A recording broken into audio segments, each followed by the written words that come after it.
Hi, I'm Kevin Holm-Hudson, Associate Professor of Music Theory at the University of Kentucky and author of the textbook Music Theory Remixed, published by Oxford University Press.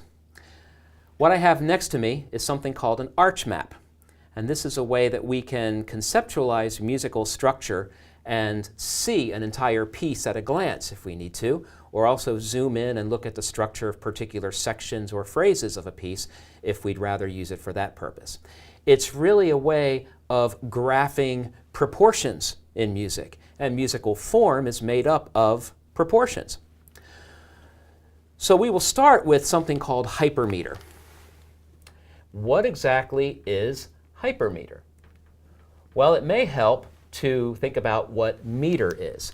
Meter is a regular rhythmic pattern that then is organized into a hierarchy of pulses, so that if we're listening to something in 4/4 time, the experience of hearing something as 1, 2, 3, 4, 1, 2, 3, 4 is what gives us meter.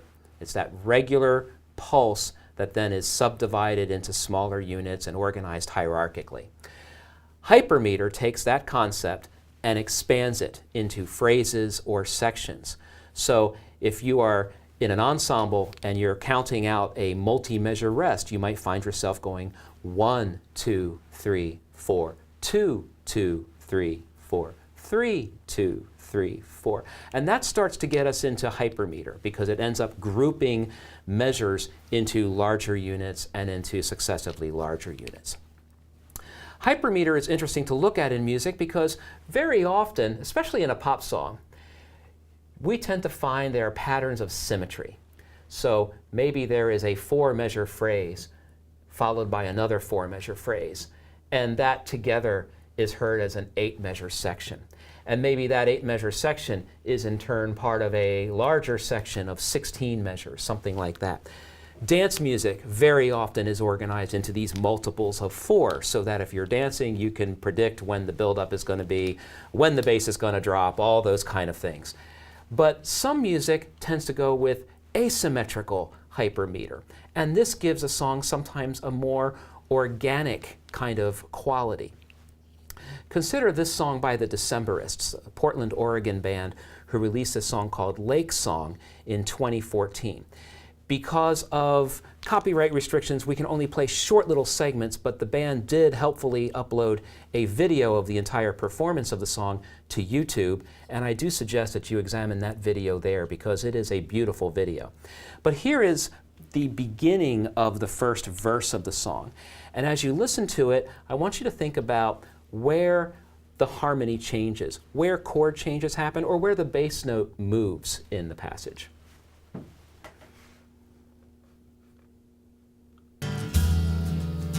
Down by the lake, we were overturning pebbles and appending all the animals alive.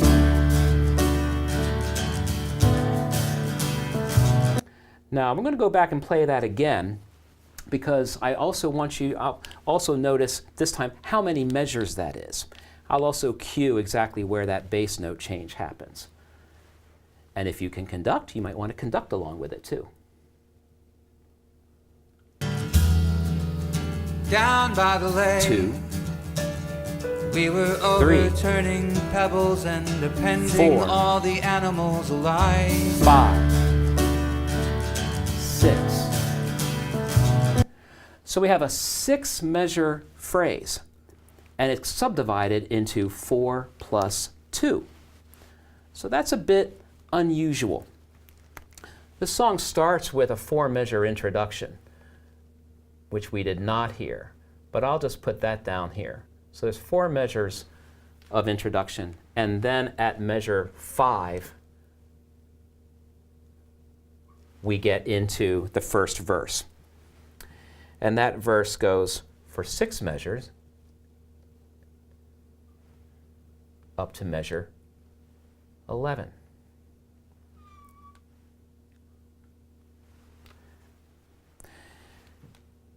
That phrase repeats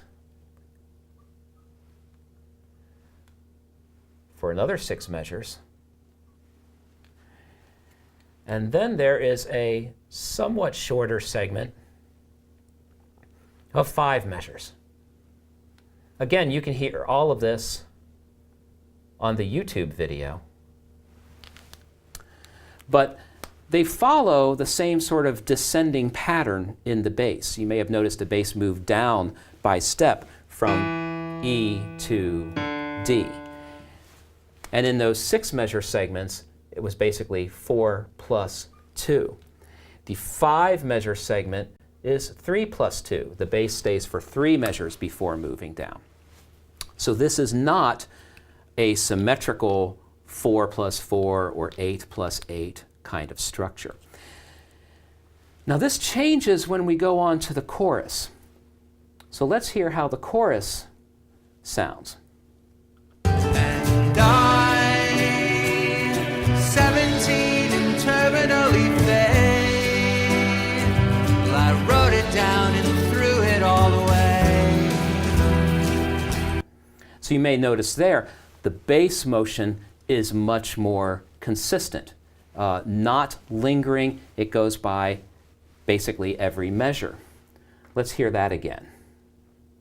And I, 17 and terminally fade, well, I wrote it down and threw it all away. 5.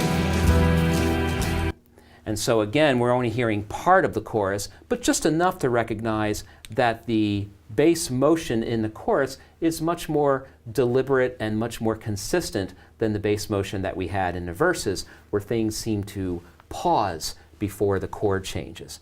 This all reflects very well the sentiment of the lyric of the song, which is a bit more languid and lyrical. This is a completed arch map for the song. You'll notice that the groupings of measures are a bit unusual. They don't tend to fall into 4 measure groups all that much.